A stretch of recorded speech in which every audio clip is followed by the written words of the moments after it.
हरे कृष्ण कृष्ण कृष्ण हरे हरे, हरे राम राम राम हरे हरे। ज्योति मात्र स्वरूपाय निर्मल ज्ञान चक्षुषे नमः शिवाय शांताय ब्रह्मणे लिंग मूर्तिये। अर्थात ज्योति मात्र जिनका स्वरूप है, निर्मल ज्ञान ही जिनके नेत्र हैं, जो लिंग स्वरूप ब्रह्म है, उन परम शांत कल्याण में भगवान शिव को नमस्कार है। जय श्री कृष्ण। राधे राधे दोस्तों। बोलिए भगवान शंकर पार्वती गणेश कार्तिकेय नंदकेसर की जय। आइए अब हम फाल्गुन मास के 14वें दिन स्कंद पुराण का आगे का महात्म्य सुनेंगे। इस अध्याय में हम ब्रह्मा विष्णु और महेश तीनों में से किसकी पूजा करने पर मोक्ष की प्राप्ति होती है, इस अध्याय को सुनेंगे। एक बार करंदम ने महाकाल से पूछा कि हे ब्राह्मण, कोई भगवान शिव की, कोई विष्णु की तो कोई ब्रह्मा जी की शरण लेने से मोक्ष की प्राप्ति बताते हैं, किंतु आपको किसकी पूजा करने से मोक्ष की प्राप्ति हुई? तब महाकाल ने कहा कि हे नरश्रेष्ठ, इन तीनों देवताओं की महिमा बड़ी ही अपार है। इस विषय में बड़े बड़े योगीश्वरों का भी मन मोहित हो जाता है। फिर मेरी तो बात ही क्या। कहते हैं प्राचीन काल में कभी नैमिषारण्य निवासी मुनियों को भी यह संदेह हुआ था कि इन तीनों देवताओं में से कौन सबसे अधिक श्रेष्ठ है। तब वे ब्रह्मलोक में गए। उस समय भगवान ब्रह्मा एक श्लोक का पाठ कर रहे थे। वह श्लोक इस प्रकार था। अनंताय नमस्तस्मै यस्सा अंतो नोपलभ्यते महेशाय च द्वावेतो मयि स्ताम सुमुखो सदा। अर्थात उन भगवान अनंत को नमस्कार है जिनका कहीं अंत नहीं मिलता, तथा जो सबके महान ईश्वर है, उन भगवान शंकर को मैं नमस्कार करता हूँ।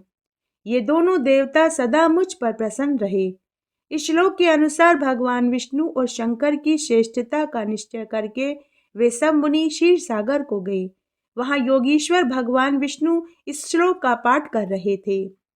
ब्रह्मणं सर्वभूतेषु परम ब्रह्म रूपिणम सदाशिवम च वंदे तो भवेत मंगलाय में।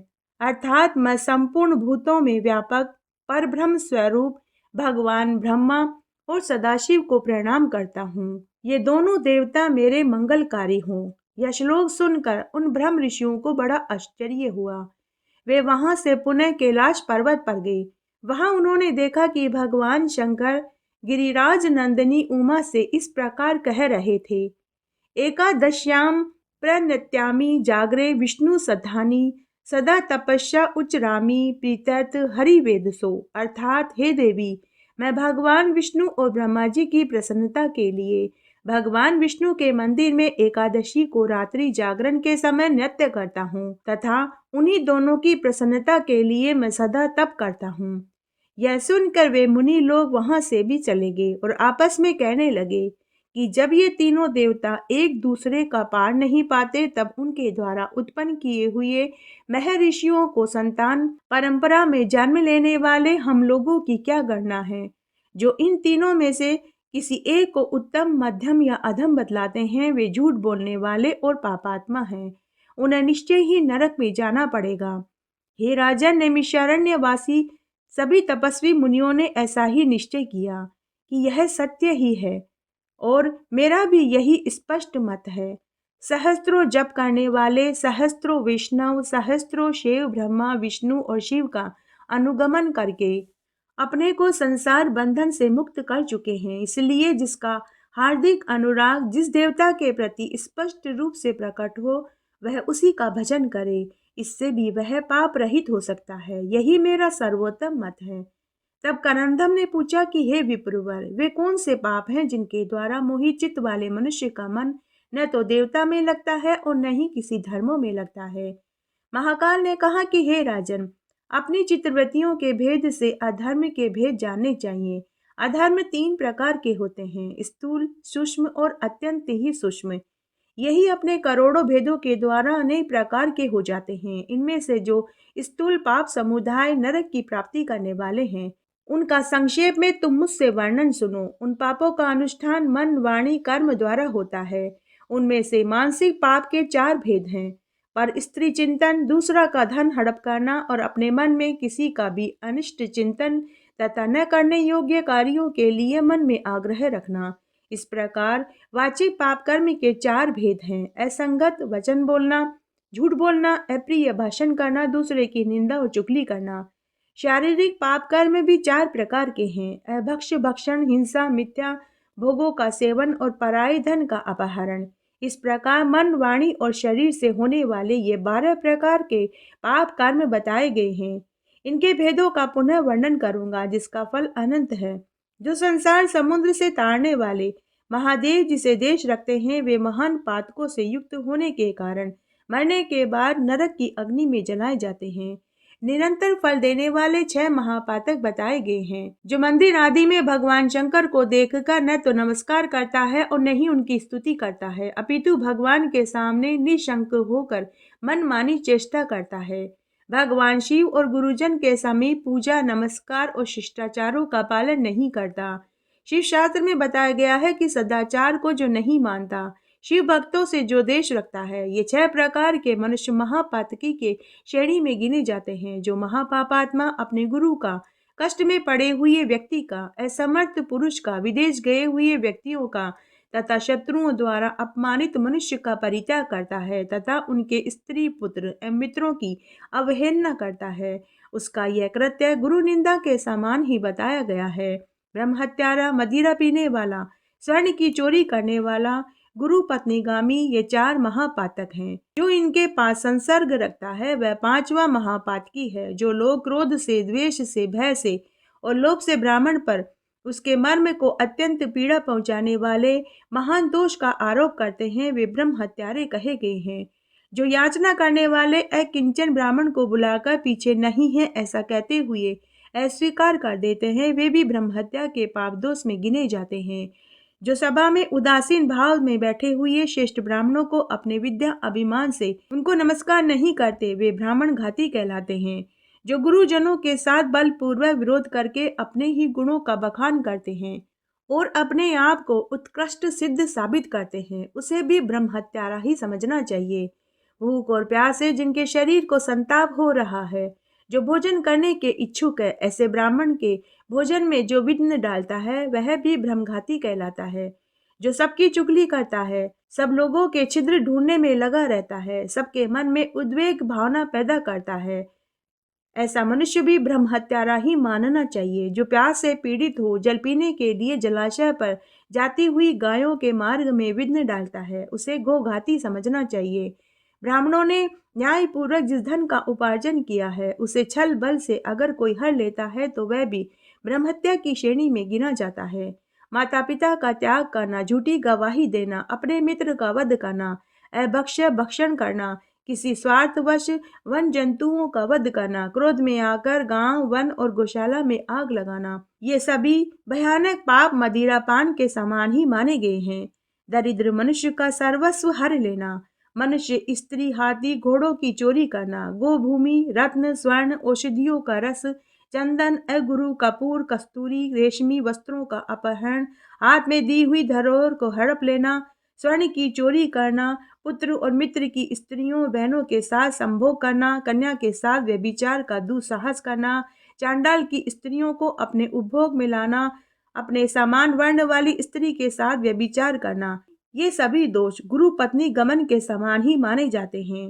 अहंकार, अधिक क्रोध, पाखंड, कृतघ्नता, विषयासक्ति, कृपणता, शठता, ईर्ष्या, बिना किसी अपराध के ही पुत्र, मित्र, पत्नी, स्वामी, सेवकों का परित्याग करना, साधु, बंधु, तपस्वी, गाय, क्षत्रिय, वैश्य, स्त्री और शूद्रों के साथ मारपीट करना, भगवान शिव के आवास के स्थान पर लगे हुए वृक्षों और पुष्प वाटिकाओं को नष्ट करना, जो यज्ञ के अधिकारी नहीं हैं उनका यज्ञ कराना, जिनसे याचना करनी उचित नहीं उनसे याचना करना, यज्ञ, बगीचा, पोखरा, पत्नी और संतान को बेचना, तीर्थ यात्रा, उपवास, व्रत तथा मंदिर निर्माण आदि के पुण्यों का विक्रय करना, स्त्री के धन से जीविका चलाना, स्त्रियों के अत्यंत वशीभूत रहना, स्त्रियों की रक्षा न करना, ऋण न चुकाना, झूठ बोलकर जीविका चलाना, साध्वी कन्या के बातों में दोष निकालना, विष तथा मरण यंत्रों का प्रयोग करना, किसी का मूलो उच्छेद कर डालना, उच्चाटन अभिचार कर्म करना, राग द्वेष के कार्य करना,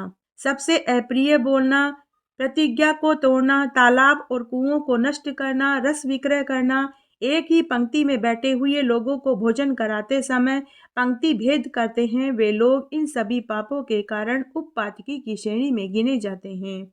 जो गो, ब्राह्मण, कन्या, स्वामी, मित्र और तपस्वी जनों के कार्यों में अंतर डालते हैं, वे पापी माने गए हैं। जो दूसरों की संपत्ति से जलते हैं, नीच जाति की स्त्री का सेवन करते हैं, गौशाला, अग्नि, जल, सड़क, वृक्षों की छाया में, वृक्षों पर, बगीचों, मंदिरों में जो लोग मलमूत्र का त्याग करते हैं, वे पापी हैं।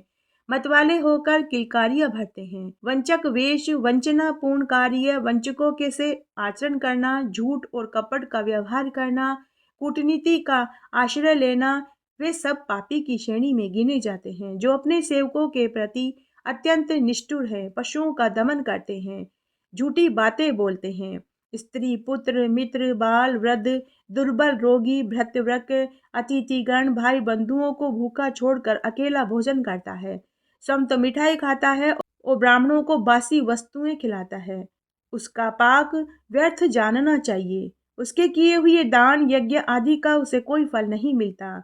जो अजितेंद्रिय मनुष्य स्वयं ही कोई नियम लेकर फिर उसे त्याग देता है, प्रतिदिन गायों को मारता है, उन्हें बार बार यंत्रणा देता है, दुर्बलों का पोषण नहीं करता, पशुओं के ऊपर अधिक भार लाद कर उन्हें पीड़ा देता है, उनकी पीठ में घाव हो जाने पर उन पर सवारी करता है, उनको भोजन न देकर सम भोजन करता है, रोगी होने पर भी उसे दवा नहीं दिलाता, वे सब पाप की श्रेणी में गिने जाते हैं। शूद्रकुल में उत्पन्न स्त्री को अपनी भार्या बनाकर रखता है, जो धर्मात्मा होने का ढोंग करता है, जो राजा शास्त्रीय आज्ञा का उल्लंघन करके प्रजा से मनमाना कर लेता है, सदा दंड देने की रुचि रखता है, जो अपराधियों को भी दंड देने की रुचि नहीं रखता, जिनके राज्य में प्रजा घूस लेने वाले अधिकारियों और चोरों से पीड़ित है, वह भी नरक का अधिकारी होता है, जो चोरी से दूर रहने वालों को चोर समझता है, वास्तविक चोरों को चोर नहीं मानता, वह आलस्य दोष से दूषित दुर्व्यसनों में आसक्त राजा नरक में जाता है। तब करंदम ने बोला कि हे ब्राह्मण, आप भगवान शंकर की पूजा का विधान मुझे संक्षेप में बताने की कृपा करें। इसका पालन करने से मनुष्य शिव पूजन का पूरा फल प्राप्त कर सके। तब महाकाल ने कहा कि हे राजन, सदा प्रातः काल, मध्याह्न काल और सायंकाल में भगवान शंकर का भजन करें। उनके दर्शन और स्पर्श से मनुष्य निश्चय ही कृतार्थ हो जाता है। सबसे पहले स्नान करें, अथवा यदि रोग आदि संकट से ग्रस्त हो तो केवल भस्म स्नान कर लें, अथवा कंठ तक जल से स्नान करें। यह भी संभव न हो तो केवल मंत्र स्नान अवश्य करें। स्नान के बाद ऊनी वस्त्र पहने अथवा श्वेत वस्त्र धारण करें, या फिर किसी रंग में रंगा हुआ नवीन वस्त्र धारण करें। मेला अथवा सिला हुआ वस्त्र न धारण करें। धोत वस्त्र के अतिरिक्त उत्तरीय वस्त्र धारण कर सकते हैं, अन्यथा उसके बिना पूजा निष्फल मानी गई है। जो पुरुष ललाट में, हृदय में, दोनों कंधों पर भस्म का त्रिपुंड धारण करके प्रसन्नता पूर्वक महादेव जी का पूजा करता है, वह अल्पकाल में ही भगवान शिव का दर्शन प्राप्त कर लेता है। उपासक अपने सब दोषों को मन से निकालकर भगवान शिव के मंदिर में प्रवेश करे। प्रवेश करके पहले महादेव जी को प्रणाम करें, तदनंतर मंदिर के गर्भगृह में प्रवेश करें, फिर हाथ पैर धोकर मन ही मन भगवान का चिंतन करें। उनके श्री विग्रह पर चढ़े हुए निर्माल्य को हटावे। जो भगवान शिव के मंदिर में भक्ति पूर्वक झाड़ू लगाते हैं, भगवान शंकर भी उनके अंतःकरण का मार्जन कर देते हैं। तत्पश्चात स्वच्छ जल से गड़ुओं को भर लें। सभी गड़ुए बराबर और सुंदर होने चाहिए, उनमें कोई छेद न हो, वे टूटे फूटे न हो, सबकी बनावट अच्छी हो, सभी वस्त्र से छाने हुए जल से परिपूर्ण हो, उन्हें चंदन और धूप से सुवासित करें। ओम नमः शिवाय इस षडाक्षर मंत्र का जाप करते हुए उन गड़ुओं को धोया गया, भरा गया, लाया गया हो, ऐसे 108 गड़ुओं का जुगाड़ करें। इतना न हो सके तो 28 अथवा 18 गड़ुओं का प्रबंध करें। कम से कम 4 गड़ुए अवश्य रखें, इतने से कम न करें। दूध, दही, घी, शहद, ईख का रस, इन सब सामग्रियों को एकत्र करके भगवान शिव के वाम भाग में रख दें। उसके बाद बाहर निकलकर पहले द्वारपालों की पूजा करें। उन सबके मंत्र इस प्रकार हैं: ओम गम गणपतिये नमः, ओम क्षेत्र क्षेत्रपालिये नमः, ओम गुम गुरुभ्यो नमः। इन 3 मंत्रों से आकाश में पूजन सामग्री समर्पित करें। तत्पश्चात चारों दिशाओं में क्रमशः कुल देवता, नंदी, महाकाल धाता विधाता की पूजा करें। उसके बाद ओम कुमकुल देवताय नमः, ओम नंद नंदिने नमः, ओम मम महाकालाय नमः, ओम धाम धात्रे विधात्रे नमः। इस प्रकार बाहर पूजा करने के बाद भीतर प्रवेश करके शिवलिंग से कुछ दक्षिण भाग में पवित्रता पूर्वक उत्तरामुखी बैठकर शरीर को समभाव में रखते हुए आसन पर आसीन हो क्षण भर भगवान का ध्यान करें। कमल के आकार का सूर्य मंडल है, उसके मध्य में चंद्रमंडल की स्थिति है, उसके भी मध्य भाग में अग्निमंडल है जो धर्म आदि से घिरा हुआ है। इस प्रकार अग्निमंडल का चिंतन करके उसके मध्य भाग में विश्व रूप भगवान शंकर का भावना द्वारा साक्षात्कार करें। भगवान शिव अपनी वामा ज्येष्ठा आदि शक्तियों से संयुक्त है। उनके 5 मुख 10 भुजाएं हैं, प्रत्येक मुख में 3-3 नेत्र शोभा पा रहे हैं। उनके मस्तक चंद्रमा से विभूषित है। भगवान के वामांग में गिरिजा नंदनी भगवती उमा विराजमान है। सिद्धगण बार बार उनकी स्तुति कर रहे हैं। इस प्रकार भगवान शिव का ध्यान करें। ध्यान के बाद शंकर जी की सेवा में पाद्य आद्य निवेदन करें। जल, अक्षत, कुशा, चंदन, पुष्प, सरसों, दूध, दही, मधु, ये अर्घ्य के 9 भाग बताए गए हैं। इन सबको एकत्र करके अर्घ्य दे। तत्पश्चात श्रद्धा से शिवलिंग को स्नान कराएं। पहले गड़ुआ हाथ में लेकर स्नान करावें। आधे गड़ुए से शिवलिंग को पहले नहलावें, फिर हाथ से रगड़कर मेल साफ करें। पुनः गड़ुए से समूचे जल से स्नान करावें। स्नान के बाद पूजन करें, धूप दें। भक्ति पूर्वक भगवान शिव को प्रणाम करके मूल मंत्र से स्नान कराएं। ओम हुम विष्णु मूर्तिये शिवाय नमः, ये 12 अक्षर मूल मंत्र हैं। इसी मूल मंत्र से जल और धूप दिए हुए पूजन के अतिरिक्त जल, दूध, दही, मधु, घृत, ईख के रस के द्वारा पृथक पृथक स्नान करावें। फिर सब गड़ुओं के जल से स्नान करावें। उसके बाद गंध द्रव्यों का लेपन करके श्री विग्रह का रूखापन दूर करें। रूखापन दूर करके पुनः नहलाएं। चंदन का लेप करें। भांति भांति के पुष्पों से पूजन करें। आधार पीठ के अग्निकोण वाले पाए में ओम धर्माय नमः है, इस मंत्र से धर्म की पूजा करें। नैऋत्य कोण वाले पाए में ओम ज्ञानाय नमः है, इस मंत्र के द्वारा ज्ञान का पूजन करें। इसी प्रकार वायव्य कोण में ओम वैराग्याय नमः है। ईशान कोण वाले पाए में ओम ईश्वराय नमः है। पूर्व दिशा वाले पाए में ओम अर्ध मायाय नमः है। दक्षिण में ओम अज्ञानाय नमः है। पश्चिम में ओम अवैराग्याय नमः है। उत्तर में ओम अनीश्वराय नमः है। इन मंत्रों द्वारा वैराग्य आदि की पूजा करें। फिर कमल की कर्णिका में अनंत आदि की इन मंत्रों से पूजा करें। ओम अनंताय नमः है, ओम पद्माय नमः है, ओम अकरमंडलाय नमः है, ओम सोम मंडलाय नमः है, ओम वहीन मंडलाय नमः है, ओम वामा ज्येष्ठ दी पंच मंत्र शक्तिभ्यो नमः है, ओम परम कृत्य देवय नमः है। इसके बाद ईशान, तत्पुरुष, अघोर, वामदेव, सदोजात नामक 5 मुख वाले रुद्र, साध्य, वसु, आदित्य, विश्व वेदाय, देव स्वरूप, अंडज, स्वदज, उद्दीप्ज, जरायुज रूप, स्थावर, जंगम मूर्ति, परमेश्वर एवं विश्व मूर्ति शिव का नमस्कार पूजन करें। और वह मंत्र इस प्रकार है। ओम ईशान तत्पुरुषा घोर वामदेव सदो जात पंचवक्त्राय रुद्र साध्य वसवादित्य विश्व देवा दिवे रूपाय अंडज स्वदेज ज्योतिज जरायुजज रूप स्थावर जंगम मूर्ति परमेश्वराय ओम हुम विश्व मूर्ति शिवाय नमः है। तत्पश्चात ओम त्रिशूल धनु खड़क कपाल कुंडरोभ्यो नमः है, इस मंत्र से त्रिशूल की पूजा करें। उसके बाद जलाधार के मुख भाग में ओम चंडीश्वराय नमः है, इस मंत्र से चंडीश्वर की पूजा करें। इस प्रकार विधि पूर्वक पूजन करके भगवान शिव को अर्घ्य दे और बोले कि हे महादेव जी, जल, अक्षत, फूल इन उत्तम फलों से युक्त यह अर्घ्य ग्रहण कीजिए। पूजा की पूर्ति के लिए मैंने इसे समर्पित किया है। इस प्रकार अर्घ्य देने के बाद यदि अपने में शक्ति हो तो धन के द्वारा भगवान का पूजन करें। उसके बाद धूप दीप नैवेद्य निवेदन करें, घंटा बजावें, आरती करें। देवाधिदेव महादेव जी के ऊपर शंख आदि वाद्यों की ध्वनि के साथ आरती घुमानी चाहिए। जो देवाधिदेव त्रिशूलधारी भगवान शिव की आरती का दर्शन करता है वह समस्त पातकों से मुक्त हो जाता है। फिर जो स्वयं ही भगवान की आरती उतारेगा उसके लिए तो कहना ही क्या। जो भगवान शिव के समीप नृत्य, संगीत, वाद्य, भजन इन तीनों का आयोजन करता है उसके ऊपर भगवान शिव बहुत जल्दी प्रसन्न हो जाते हैं, क्योंकि गीत और वाद्य का फल अनंत होता है। अनेक प्रकार के स्रोतों के द्वारा महादेव जी की स्तुति करके दंडवत पृथ्वी पर गिरकर प्रणाम करें और देवेश्वर शिव से अपने अपराधों की क्षमा मांगे और बोले कि हे भगवान, मुझ में जो सुकृत अथवा दुष्कृत हुआ है उसके लिए आप क्षमा करें। जो इस प्रकार भगवान शंकर का महाकाल लिंग का पूजन करता है वह अपने पिता, पितामह, प्रपितामह का सब पापों से उद्धार करके चिरकाल तक रुद्रलोक में वास करता है।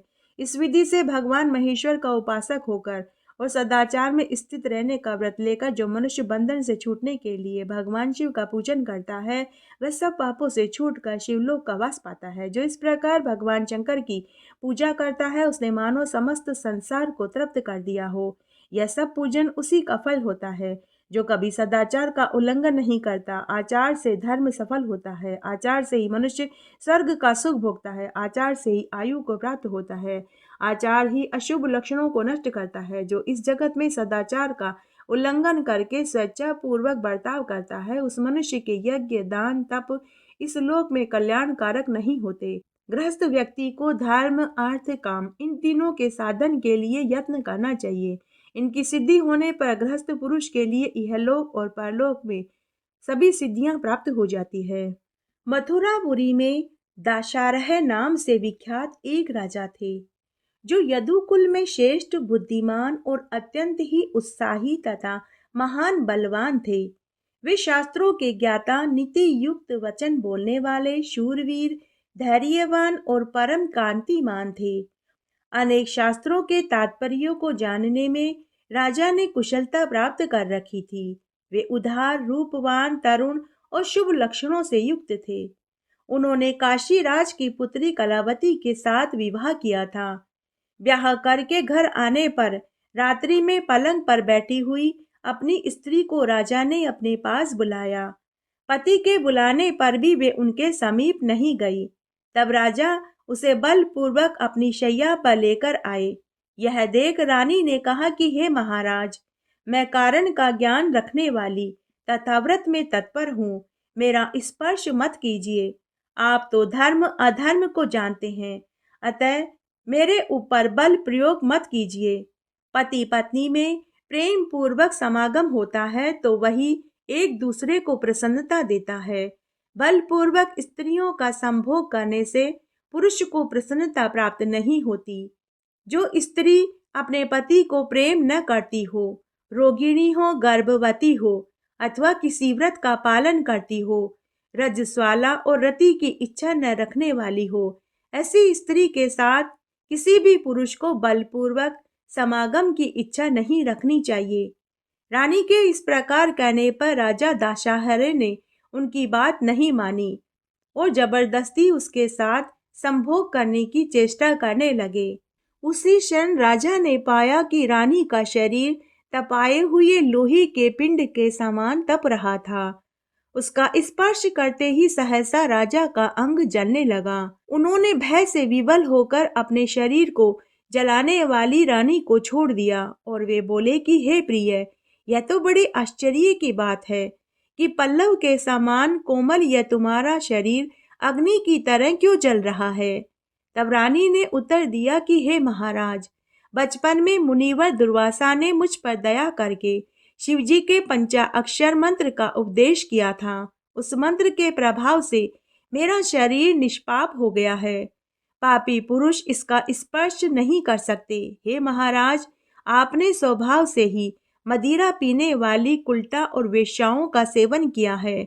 आप पवित्र मंत्र का जाप और भगवान शंकर की पूजा भी नहीं करते, फिर आप मेरा स्पर्श कैसे कर सकते हैं। यह सुनकर राजा अपनी रानी से बोले कि हे सुंदरी, तुम मुझे भी भगवान शंकर के पंचाक्षर मंत्र का उपदेश दे दो। तब रानी बोली कि हे स्वामी, आप मेरे पति हैं, मैं आपको कैसे उपदेश दे सकती हूँ। अगर आप पंचाक्षर मंत्र का उपदेश ही लेना चाहते हैं तो आपको गुरु गर्गाचार्य जी के आश्रम पर जाकर उनसे पंचाक्षर मंत्र का उपदेश लेना होगा। तब राजा अपनी पत्नी को साथ लेकर मुनि गर्गाचार्य जी के आश्रम पर गए और उन्हें प्रणाम करके विनीत भाव से बोले कि हे गुरुदेव, आपका हृदय दया से भरा हुआ है। हे गुरुदेव, आप कृपा करके मुझे शिव के पंचाक्षर मंत्र का उपदेश दीजिए। राजा के इस प्रकार प्रार्थना करने पर गर्गाचार्य मुनि राजा रानी को लेकर यमुना नदी के तट पर पहुंचे। वहां गुरुदेव एक पवित्र वृक्ष के मूल भाग में बैठ गए। तब राजा रानी ने यमुना नदी में स्नान किया। तब उन्होंने राजा को पूर्व अभिमुख बैठाकर भगवान शिव के चरण बिंदों में नमस्कार किया और राजा के मस्तक पर हाथ रखकर उन्हें शिव स्वरूप पंचाक्षर मंत्र का उपदेश दिया। उस मंत्र को धारण करते ही गुरुजी के हस्त कमल का स्पर्श होते ही राजा दाशाहर के शरीर से करोड़ों पाप कौओं का रूप धारण करके उड़ गए। तब गुरु गर्गाचार्य जी ने राजा से कहा कि हे राजन, भगवान शिव का पंचाक्षर मंत्र जब तुम्हारे हृदय में पहुंचा तभी तुम्हारे कोटि कोटि पाप कौवे बनकर उड़ गए। सहस्त्रों कोटि जन्मों में जो पाप राशि संचित थी वह शिव के पंचाक्षर मंत्र को धारण करते ही सभी भस्म हो गए। हे राजन, इस समय तुम्हारे करोड़ों पातक जल चुके हैं। अब तुम पवित्र चित्त होकर अपनी इस रानी के साथ सुखपूर्वक विहार करो। ऐसा कहकर मुनि गर्गाचार्य जी ने दोनों राजा रानी को आशीर्वाद दिया। राजा रानी मुनि को प्रणाम कर आशीर्वाद लेकर महल में लौट आए। यह पंचाक्षर मंत्र संपूर्ण वेद, उपनिषद, पुराण और शास्त्रों का आभूषण है। सब पापों का नाश करने वाला है। इस प्रकार आज हमने पंचाक्षर मंत्र का महात्म्य सुना। ओम जय शिव ओंकारा, स्वामी हर शिव ओंकारा, ब्रह्मा विष्णु सदा शिव, बोले भोलेनाथ सदा शिव, अर्धांगी धारा, ओम हरे हरे हरे महादेव, एकानन चतुरानन, पंचानन राजे शिव, पंचानन राजे, हंसासन गरुड़ासन, हंसासन गरुड़ासन, वृषवाहन साजे, ओम हर हर हर महादेव। दो भुज चार चतुर्भुज, 10 भुज अति शोभे शिव, 10 भुज अति शोभे, तीनों रूप निरखता, त्रिभुवन जन मोहे, ओम हर हर हर महादेव। अक्षमाला वनमाला, मुंडमाला धारी शिव, मुंडमाला धारी, त्रिपुरारी मुरारी, कर कमला धारी, ओम हर हर हर महादेव। श्वेतांबर पीतांबर, बाधांबर अंगे शिव, बाधांबर अंगे, सनकादिक गरुड़ादिक, भूतादिक संगे, ओम हर हर हर महादेव।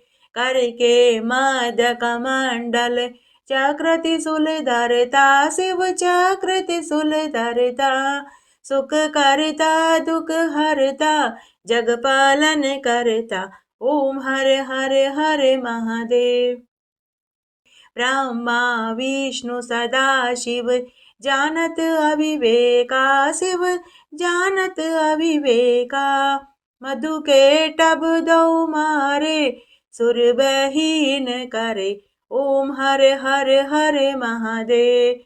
लक्ष्मी वर सावित्री, पार्वती संगे शिव, पार्वती संगे, अर्धांगी गायत्री, सिर सोहे गांगे, ओम हर हर हर महादेव। काशी में विश्वनाथ विराजे, नंदो ब्रह्मचारी शिव, नंदो ब्रह्मचारी, नितुट दर्शन पाऊं, नितुट भोग लगाऊं, महिमाति भारी, ओम हर हर हर महादेव। पर्वत सोहे पार्वती, शंकर के लासा शिव, शंकर के लासा, बांग धतूर का भोजन, भस्मी में वासा, ओम हर हर हर महादेव। जटा में गंग बहत है, गलमुंडल माला शिव, गलमुंडल माला, शेष नाग लिपटावे, ओढ़त मृग छाला, ओम हर हर हर महादेव। 64 योगिनी गावत, न्यत करत भेरू शिव, न्यत करत भेरू, बाजत ढोल नगाड़ा, बाजत ढोल नगाड़ा, अर बाजत डमरू, ओम हर हर हर महादेव। त्रिगुण स्वामी जी की आरती जो कोई नर गावे शिव, जो कोई नर गावे। कहत शिवानंद स्वामी मन वांछित फल पावे। ओम हर हर हर महादेव। ओम जय शिव ओंकारा स्वामी हर शिव ओंकारा। ब्रह्मा विष्णु सदा शिव बोले भोलेनाथ सदा शिव। अर्धांगी धारा ओम हर हर हर महादेव। मैंने अपने चैनल पर धर्मराज जी की कहानी, बुद्धवार गणेश जी की कहानी, चार दरवाजों की कहानी, सीता माता के नितनेम की कहानी, धरती माता की कहानी, शीतला माता की कहानी, तीन बनौती अमावस्या की व्रत कथा, गाय माता और तुलसी माता की कहानी, 32 पूर्णिमा व्रत कथा, साथ ही बरकत देवता की और अन्नपूर्णा माता की कहानी भी सुना रखी है। अगर आप इन कथाओं को सुनेंगे तो आपको बहुत पुण्य फल प्राप्त होगा। इन कथाओं को सुनने के लिए आप मेरे चैनल को सब्सक्राइब जरूर करें, बेल आइकन जरूर प्रेस करें ताकि मेरे इन कथाओं को आप सुन सके। आगे भी मैं इसी तरह की व्रत कथाएं डालती रहती हूँ, इसलिए आप मेरे साथ हमेशा बने रहें। फाल्गुन मास के 14वें दिन का यह महात्म्य सुना, आरती सुनी, कथा सुनी। आशा करती हूँ आपको इस महात्म्य को सुनने का संपूर्ण फल प्राप्त होगा। मेरे साथ बने रहने के लिए आपका धन्यवाद। आगे आने वाली कथा कहानी के लिए भी आप इसी तरह मेरे साथ बने रहें। धन्यवाद।